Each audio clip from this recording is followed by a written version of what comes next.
Voilà, le journal sur Radio Sénégal, c'est dans un instant Modou Diop à la technique. Les titres de ce journal, les boues de vidange mieux gérés à Ziguinchor. Un projet d'1 milliard de la Banque africaine de développement vient de voir le jour. En plus d'assainir la ville, le projet de gestion de ces boues de vidange permettra l'éclairage de certains foyers et la fertilisation des sols. La semaine de la petite enfance qui bat son plein à Tambacounda, les communautés invitées à contribuer à la préscolarisation de la petite enfance à Saint-Louis. Cette semaine a été marquée aujourd'hui par une caravane à travers les artères de la vieille ville. Sur l'international, la situation à Alep qui inquiète la France. La France demande une réunion du Conseil de sécurité. Quant à Bachar el-Assad, il s'est félicité de la victoire de ses troupes sur les rebelles à Alep. À suivre les sports, nous parlerons de handball. Le président de la fédération qui était en conférence de presse après la disqualification du Sénégal à la CAN, Seydou Diouf annonce la saisine des instances compétentes. La rubrique société qui reçoit le directeur des transports terrestres, on parlera des nombreux accidents de la route notés ces derniers temps au Sénégal. La revue de presse d'Elisabeth Agnassar mettra fin à ce journal.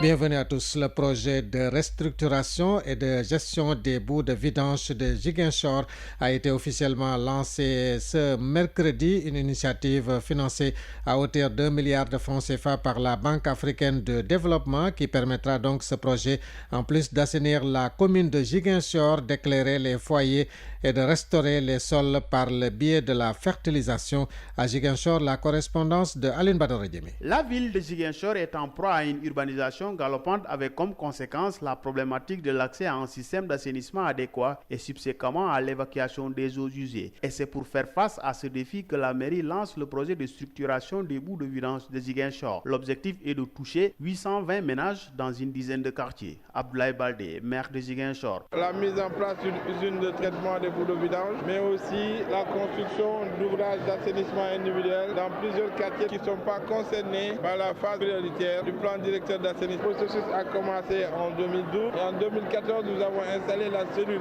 à Ziguinchor qui a travaillé avec l'aide du cabinet EDE et donc c'est aujourd'hui, nous sommes au bout du processus. C'est 820 ménages qui sont concernés. Au-delà d'assainir le cadre de vie, le projet va permettre à 9000 bénéficiaires d'accéder à l'énergie pour l'éclairage et la restauration, sans oublier la fertilisation des sols. Momodou Gueye, coordinateur de la cellule d'exécution du projet. Si on estime que la moyenne familiale fait 10 personnes par ménage, donc on peut dire que c'est pratiquement 9000 personnes qui seront impactées pour ces équipements d'assainissement autonome. On a prévu de construire 820 latrines. Les opportunités sont de plusieurs sortes. Ces déchets-là peuvent être valorisés de façon agronomique. Ces sous-produits, on pourra les utiliser dans la fabrication de compost, à la valorisation en biogaz. Prendre ces bouts-là et à générer du gaz et produire par conséquent de l'électricité. Il faut dire que ce projet financé par la BAD, Banque africaine de développement et la mairie de Ziguinchor va enrôler des jeunes issus des quartiers cibles et déjà des GIE sont en train d'être montés. Les populations de la commune de Ziguinchor apprécient les dimensions environnementales et économiques du projet.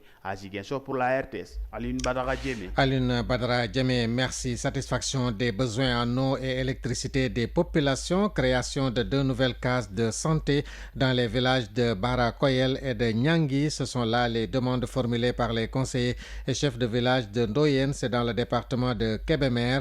C'est que la localité a entamé sa session de débat d'orientation budgétaire pour l'année 2017. Le maire de Ndoyen, Modou Ndoye, que nous écoutons, interrogé par Ousmane Beng. Les demandes qui sont plus fréquentes, ce sont des matériels d'allègement, des moulins à mille, des presses huile, mais aussi il y a demande de réduction d'eau. Il y a certains villages jusqu'à présent qui n'ont pas d'eau. Les chefs de village ont demandé à ce qu'on les raccorde en eau. Donc il y a le village de Belel Becho, il y a le village aussi de Mbirama, mais aussi le raccordement en électricité. Parce que vous savez que dans la commune, il y a 44 villages, mais il y a seulement 2 villages qui sont électrifiés, Ndoyen et Taïsir. Il y a aussi 2 qui sont en cours, Barga et Gati 2. Mais aussi il y a 3 gros villages qui jusqu'à présent n'ont pas encore été électrifiés. Le village de Gouidjama, le village de Kouli, le village de Mbessine. La commune n'a pas assez de moyens pour ça, mais je vais faire des démarches. J'ai demandé aussi à travers le PUDC à ce qu'on électrifie les villages, mais aussi qu'on nous appuie en matériel d'aménagement des travaux domestiques. Pour l'éducation, parce que nous avons ici 5 écoles primaires, nous avons un CM. Mais il y a aussi les demandes, parce qu'il y a seulement 2 écoles qui sont clôturées. L'école de Barga n'est pas clôturée, l'école de Mbessine, l'école de Taïsir. Taïsir. Là aussi, ils ont demandé à ce qu'on culture les écoles parce que ce sont des écoles qui se trouvent sur l'axe. Donc c'est un peu dangereux que les élèves traversent la route et il n'y a pas de mur de clôture. Mais aussi le CM, on demande aussi un bloc administratif parce que depuis 2005, le CM est créé. L'année passée, j'ai clôturé le CM, mais on n'a pas encore un bloc administratif. Dans le domaine de la santé, il y a l'ambulance parce qu'au niveau du poste de santé de Ndoyen, l'ambulance est vétuste. Il y a aussi le poste de santé de Taïsir qui demande à être agrandi. Il y a aussi 2 villages qui demandent des cartes de santé parce que ce sont des villages qui sont très éloignés. Le village de Bara Koyel et le village de Niangui. Niangui presque proche de Darou Marnane. Voilà, donc Modou Ndoye, c'est le maire de Ndoyen qui a entamé le débat d'orientation budgétaire concernant son budget. Les besoins des populations tournent autour de l'électricité, de l'eau et de la santé. Cette annonce, le président Macky Sall qui inaugure demain vendredi à Mboro la centrale électrique des ICS et les industries chimiques du Sénégal d'une capacité de 20 mégawatts. Elle permet à l'usine d'être totalement autonome en fourniture d'électricité. La centrale, dont le financement s'élève à 22 milliards de francs CFA, est l'œuvre du repreneur indien des ICS, le groupe Indorama, partenaire de l'État du Sénégal, a investi depuis son arrivée en 2014 la bagatelle de 250 millions de dollars. Lancement de la semaine régionale de la petite enfance, autant pour moi à Malem Niani, c'est dans la région de Tambacounda. Thème de l'édition 2016, la promotion des jeux et jouets traditionnels, occasion saisie par les autorités pour souligner que l'implication des communautés est indispensable pour booster le taux de préscolarisation au niveau de la petite enfance. À Tambacounda, nous retrouvons Adamalay. La région de Tambacounda a procédé au lancement régional de la semaine nationale de la petite enfance, édition 2016 à Malem Niani, commune située à 70 km de la capitale orientale. Le thème choisi cette année est la promotion des jeux et jouets traditionnels. Inspecteur Youssouf Saré, coordinateur régional de la petite enfance. Le thème se justifie parfaitement compte tenu de l'influence de la télévision, etc. sur les enfants. Donc véritablement, c'est très important de développer nos valeurs à travers ces jeux, ces jouets. L'inspection d'académie de Tambacounda encourage l'approche communautaire pour augmenter le taux de préscolarisation qui est de 12,28%. Malan Mané, secrétaire général de l'IA. D'abord, la région est en train d'élaborer un plan d'accélération de la scolarisation. Comme vous le savez, la région de Tambacounda fait partie des 5 régions qui sont les plus en retard en termes de scolarisation. Le maire de Malem Niani, Sirima Sall, s'est réjoui du choix porté sur sa commune pour abriter ce lancement de la semaine. C'est tout récemment que je me suis vraiment enquéré de leur situation réelle. Bon, alors, on a programmé le lancement de la journée régionale de la petite enfance. Mais quand même, il n'y a pas toutes ces informations avant. On les avait toujours soutenus. Les tout petits ont gratifié de sketchs et de danses traditionnelles aux communautés venues participer à la fête. Adamalay, Tambacounda, pour Radio Sénégal. Adamalay, merci. La semaine de la petite enfance qui bat son plein à Saint-Louis. Ce jeudi, les enfants des cases des tout-petits étaient en caravane à travers les artères de la vieille ville. Partout, le plaidoyer est le même, la promotion des jeux et des jouets traditionnels. Le point avec Thierno Diallo.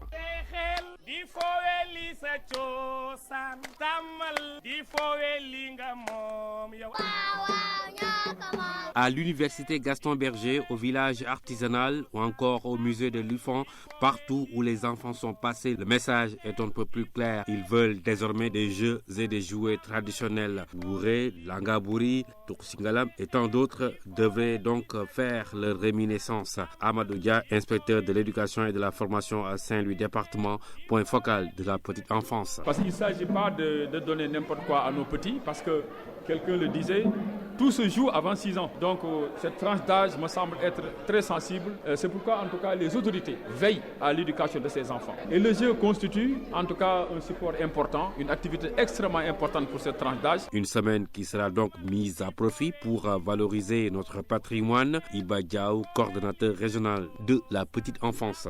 Ces jeux et jouets traditionnels valorisent notre patrimoine culturel. Aujourd'hui, on voudrait donc à travers cette semaine organiser des activités de sensibilisation, de plaidoyer plaidoyer à l'endroit des parents, à l'endroit des autorités, à l'endroit de toute la communauté pour que d'abord nous soyons convaincus de l'utilité, de l'utilisation instructive de ces jouets et de ces jeux dans nos structures. En tenue traditionnelle, les enfants de l'ensemble des cases des tout-petits du département veulent porter haut le combat contre la crise de nos valeurs.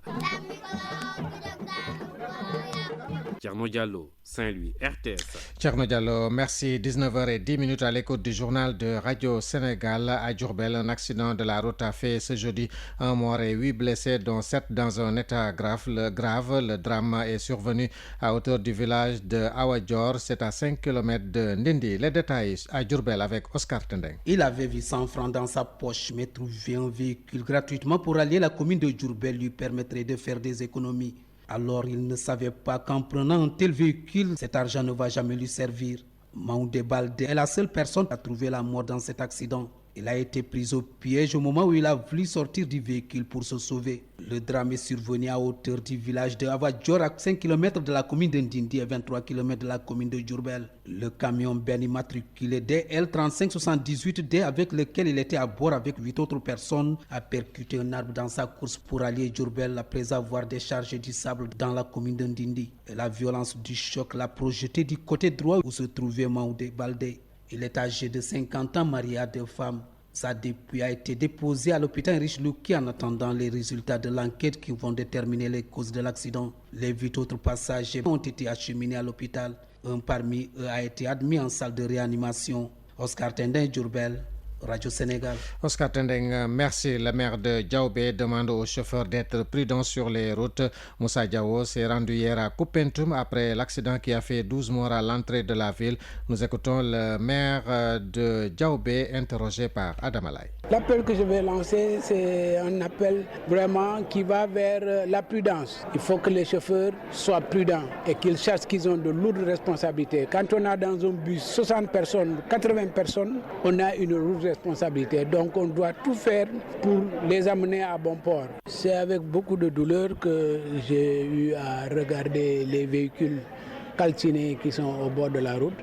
Et j'ai lu aussi toutes les peines que les gens ont eues, ainsi que ce qui a été fait par les autorités administratives et la mairie de Koupentoum. Donc je suis venu pour compatir, parce qu'une bonne partie des gens qui sont morts dans ce véhicule ou qui sont blessés allaient sur Diaobé, c'est-à-dire dans ma commune. Donc vraiment, c'est avec beaucoup de peine que je me présente ici auprès des autorités de Koupentoum pour leur présenter mes condoléances, mais aussi pour les féliciter, parce qu'ils se sont donnés corps et âme pour assister les accidentés et pour évacuer les morts.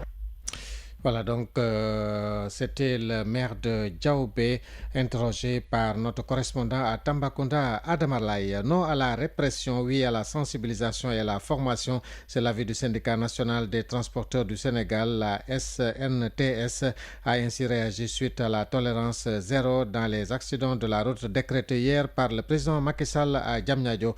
Les détails avec Khadifa Al-Koulibaly. 29 morts sur les routes en 2 jours, halte, dit le chef de l'État.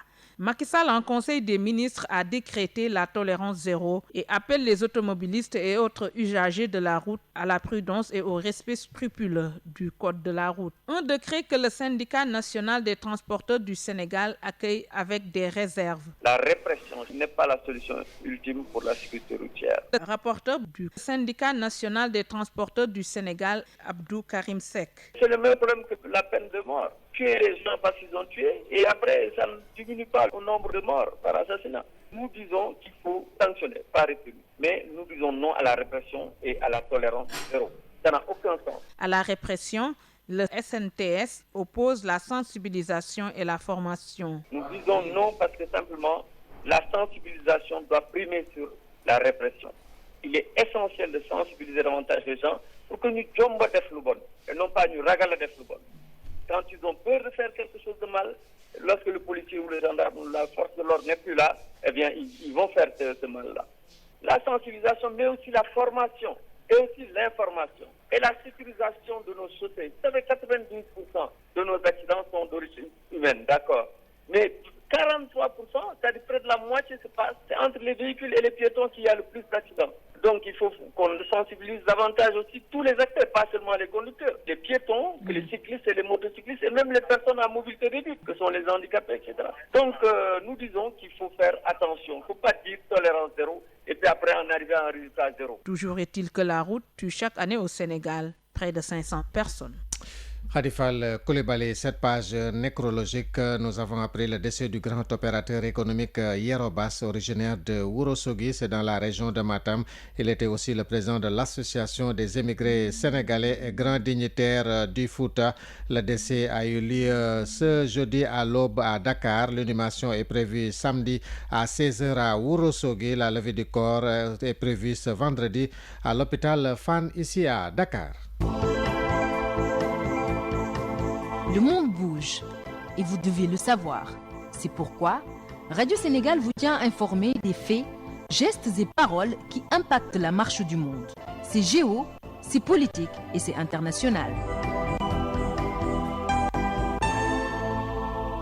L'actualité internationale à 19h16 sur Radio Sénégal. Libération anticipée de 2 Rwandais condamnés par le TPIR, le mécanisme de l'ONU pour les tribunaux internationaux qui a pris le relais du tribunal pénal international pour le Rwanda, a annoncé avoir accordé une libération anticipée à 2 condamnés du TPIR pour leur rôle dans le génocide du Rwanda. Il s'agit d'un historien et d'un abbé. Ces 2 détenus étaient emprisonnés à Koulikoro, c'est au Mali, suite à une entente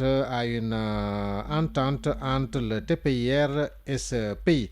Le président syrien Bachar al-Assad s'est félicité de la victoire de ses troupes à Alep. Le président syrien a indiqué sur la page Facebook de la présidence syrienne dans une courte vidéo que les Syriens qui, en chassant les rebelles, étaient en train d'écrire l'histoire de leur pays.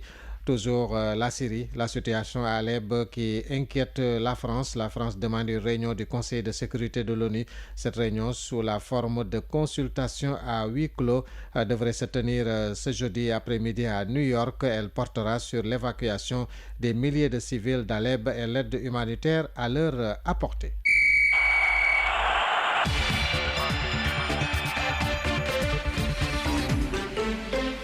L'actualité des sports sur Radio Sénégal. Nous parlons d'abord de beach soccer. Le Sénégal qui valide son billet pour les demi-finales de la CAN au Nigeria. Les Lions, vice-champions d'Afrique en titre, se sont promenés devant la Libye sur le score de 10-1 cet après-midi à Lagos.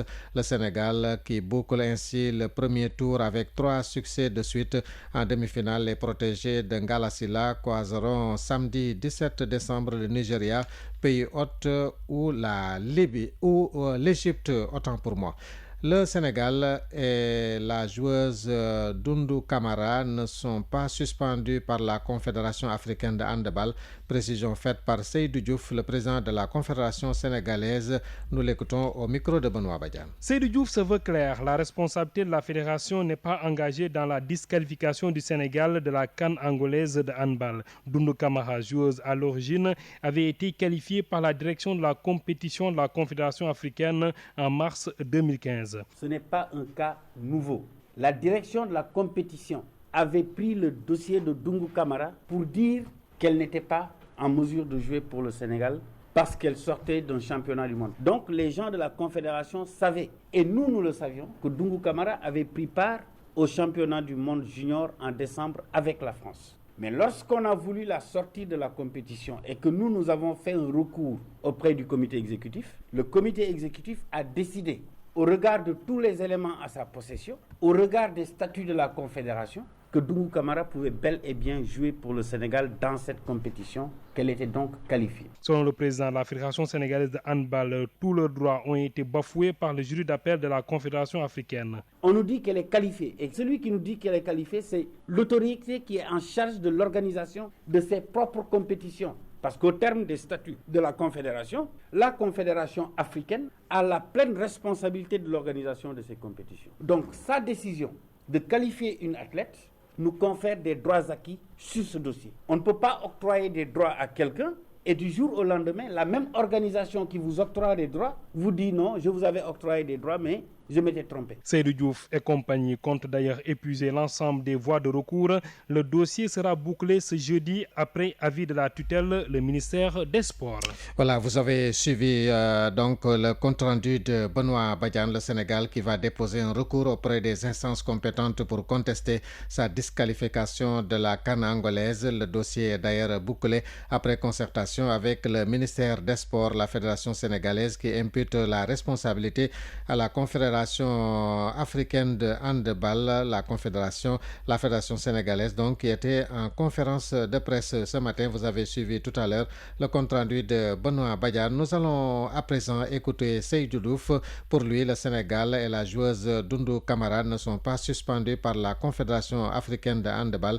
C'est une précision donc du président de la Fédération sénégalaise de handball que nous écoutons, interrogé par Benoît Badiane. Les textes disent de manière très claire que lorsque le jury d'appel prend une décision, toutes les sanctions consécutives sont également prises par le jury d'appel. La direction de la compétition n'a notifié ni le jury d'appel ni la CAB n'a notifié au Sénégal aucune suspension concernant Doundou Camara ni une suspension concernant le Sénégal. Ça aussi, je ne sais pas d'où l'information est sortie. Nous n'avons reçu aucune notification de quelque suspension que ce soit. Donc je voudrais également cela le préciser parce que c'est extrêmement important. Des questions se posent par les joueuses, par pas mal de gens. Oui, on est sanctionné, la joueuse est sanctionnée, qu'est-ce qu'elle va devenir? Nous n'avons reçu aucun élément qui atteste d'une quelconque suspension, ni du Sénégal, ni de la FIDE. Il faudrait aussi que cela soit très clairement exprimé. Voilà, Seydou Diouf, le président de la Fédération sénégalaise de handball. Il était en conférence de presse ce matin. À présent, la rubrique Société du jeudi qui reçoit comme invité le directeur des transports terrestres, Cheikh Oumar Gaye, nous apprend que plus de 100 accidents mortels ont été répertoriés depuis le Magal de Touba. Il annonce des mesures pour faire face aux nombreux morts sur nos routes. L'entretien est signé Mamadou Thior. Monsieur Cheikh Oumar Gaye, en 48 heures, il y a eu beaucoup de morts sur nos routes. Vous avez fini d'avoir les rapports de ces différents accidents. Que disent ces rapports? Permettez-moi d'abord de présenter nos condoléances aux familles éplorées, de partager la peine de ces familles-là par rapport aux accidents qui sont produits non seulement dans les 48 heures, mais depuis un mois. Et depuis un mois, on a enregistré, à la veille du Magal jusqu'à présent, 49 morts. Le bilan est très lourd. Du rapport de ces accidents-là, il ressort le comportement humain qui est incriminé. Pour ces 3 ou 4 accidents, c'est globalement des dépassements dangereux ou bien des conduites en état de somnolence qui a conduit à des collisions qui a coûté en tout cas des pertes en vie humaine. Comme vous le dites, c'est le facteur humain qui est incriminé. Il n'y a rien à faire contre ça? Il y a beaucoup à faire. On a toujours déployé des activités de sensibilisation, de formation et d'éducation par rapport à des comportements d'insécurité routière. Mais il est apparu effectivement que ces mesures ne sont pas suffisantes. Là, les mesures qu'on est en train de prendre à court et moyen terme, c'est carrément la révision du code de la route avec l'introduction de mesures dissuasives pour effectivement essayer de sanctionner certains comportements. En plus de cela, on va introduire le permis à points qui permettra définitivement de sanctionner des chauffeurs. Quand on dit chauffeur, ça peut être des transports collectifs en commun ou bien des particuliers à l'origine de comportements d'insécurité routière peuvent voir leur permis carrément retiré. On va vers effectivement ce projet de permis à points. Donc ça, c'est des mesures qu'on va prendre et renforcer maintenant le contrôle routier. Équiper nos forces de sécurité et de défense et de contrôle d'outils très efficaces qui permettraient de dissuader et de lutter contre ces comportements d'insécurité routière. Ça, c'est le facteur humain. Qu'en est-il du facteur technique? Sur nos routes, vous croisez des véhicules. On se demande où ils ont fait leur visite technique. Pour les visites techniques, l'État a fait un pas de géant en érigeant un centre de contrôle technique moderne à Dakar qui polarise 70 à 80% du parc automobile sénégalais immatriculé à Dakar. Ce centre de contrôle technique moderne va être généralisé dans toutes les régions. L'appel d'offres qui conduit à cette généralisation est en cours d'attribution en ce moment. Ça veut dire que courant de l'année 2017, le premier semestre de l'année 2017, on verra effectivement la généralisation des centres de contrôle technique modernes. Parce que ce qui se passe en ce moment, on a des centres à 2 vitesses. Un centre moderne qui utilise les dernières techniques et les derniers outils de contrôle et des contrôles qui se font de manière visuelle dans les régions. Les contrôles techniques se font de manière visuelle comme à l'ancien temps. On va arriver effectivement à ce niveau-là. Par rapport à Dakar, on a commencé par 3 organes pour démarrer le contrôle technique. On avait dit les freins, les lumières et les pneus. Là, on est monté à plus de 12 organes à contrôler. On va effectivement augmenter encore les éléments à contrôler pour mieux avoir une sécurité sur nos différents pays. À Dakar, malgré le centre de visite technique dernier cri, est-ce que vous êtes convaincu qu'il n'y a pas de véhicules qui passent entre les mailles du filet? Oui, il y en a, ça c'est sûr. Il y a des véhicules qui circulent à Dakar qui n'ont même pas de visite technique. C'est vraiment le contrôle routier et malheureusement, on n'a pas suffisamment de moyens. Nos forces de contrôle n'ont pas suffisamment de moyens en termes d'effectifs et même en termes logistiques pour pouvoir traquer vraiment tous ces comportements-là. Dans tous les pays du monde, effectivement, il y a un pourcentage de véhicules qui échappent à ce contrôle-là. L'essentiel, la plupart des véhicules qui sont là, qui sont à Dakar, passent au niveau du centre de contrôle technique pour avoir leur visite technique. Du côté de l'Assemblée nationale, la commission chargée des transports annonce une proposition de loi. Ça peut vous aider? Oui, ça peut nous aider parce que ça nous emboîte ce qu'on est en train de faire. Je me rappelle très bien, lors des différentes séances de vote du budget de nos départements, beaucoup de questions sont revenus par rapport à l'insécurité routière et par rapport au code de la route. On a, par le biais de notre ministre, répondu effectivement sur les mesures à très court terme à prendre et les projets qu'on a à moyen terme pour éradiquer définitivement ce feu. Et dans ces projets à moyen terme figure effectivement la révision du code de la route, le permis à point, la proposition de loi dont parle Madame la présidente de la commission en charge des transports au niveau de l'Assemblée nationale va dans ce sens-là. Monsieur Cheikh Oumar Gaye, je vous remercie. Merci beaucoup, mon cher.